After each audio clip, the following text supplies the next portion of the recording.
ऋषिभिर बहुधा गीतम छंदोभिर विविधे पृथक ब्रह्म सूत्र पदैश्चैव हेतु मद्भिर विनिश्चितैः.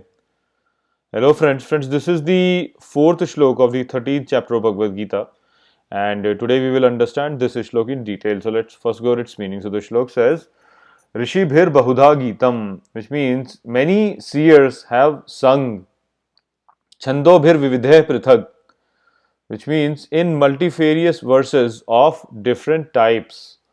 Brahma Sutra Padeshchaiva, which means and also in the verses of the Brahma Sutras, Hetu Madhbir Vinishchiteh, which means convincingly by graceful logic.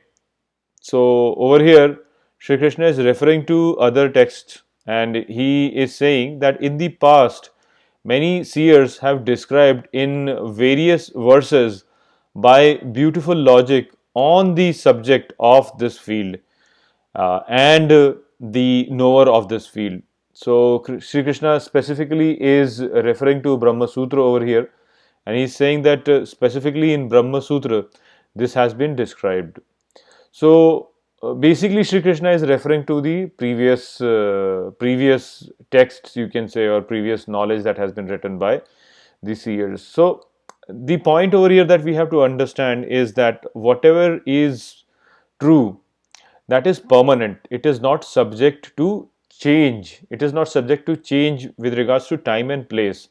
And therefore, the great people in all different civilizations, in all different geographical locations, have attained this supreme knowledge, because this knowledge is not something which changes.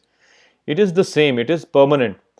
And so it has been attained by people in all times and at all places.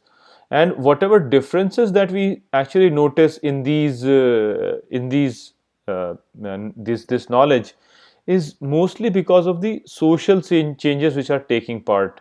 And so the social changes which are subject to change with time and with space is not really permanent, but it sort of is still included in that permanent knowledge, because every being as such is not complete.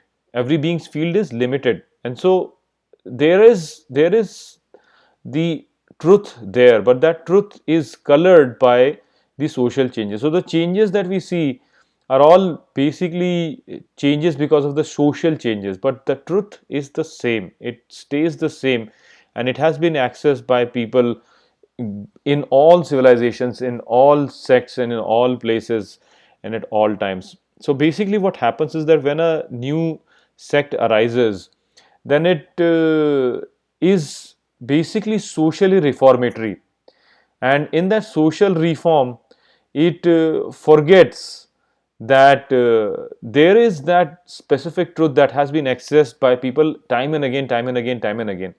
And yes, there are social decays that happen over a period of time, and we have to disregard those social decays, but those eternal truths, they are there in all sects, in all traditions, they are there. But so when a new sect arises, it is arising on the basis of these social changes. But many a times these sects, they are not able to understand this, and they say that no, our teachings are true and the teachings of the other sects is false. This is a very incorrect way of looking at things.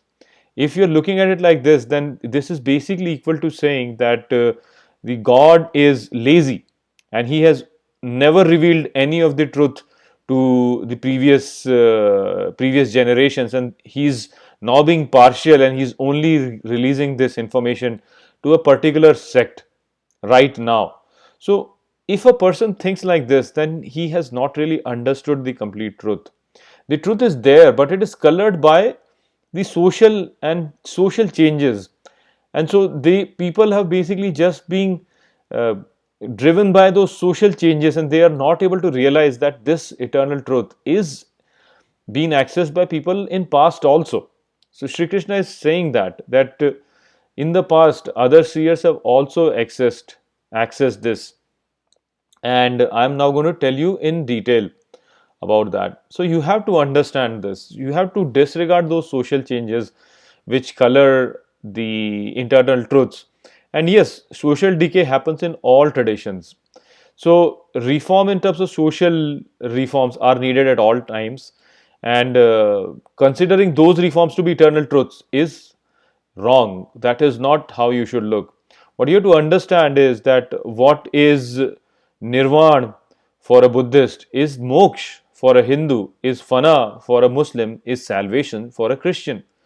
So these things are the same. The ignorant, they forget this and they put their focus more on the social things.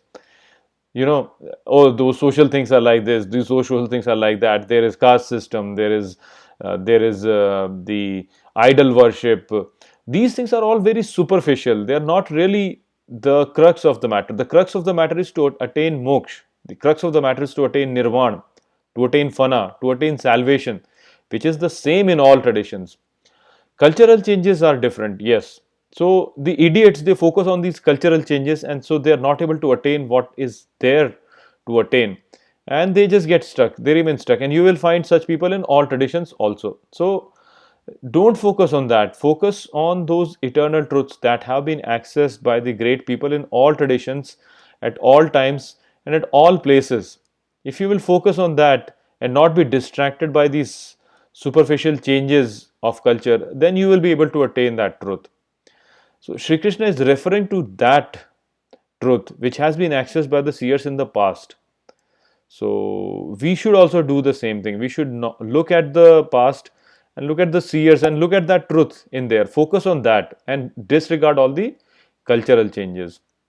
So that was the message of this shlok. I hope that I have explained this shlok well to you. With that, I'll close this video. I'll see you in the next video. Take care.